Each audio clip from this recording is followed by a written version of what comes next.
Hello विद्यार्थी मित्रांनो, तर बघा AIN बरोबर एन आणि AIM बरोबर एम.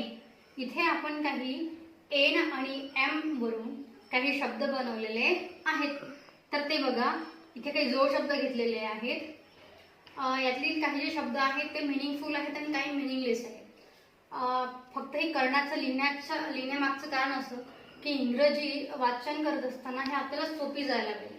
ठीक आहे, मग ते कसं वाचायचं बघा.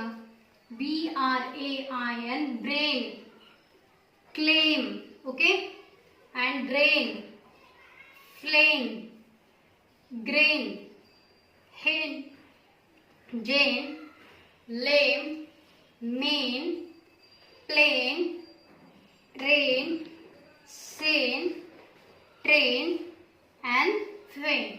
Then next, chain, crane, grame and slam.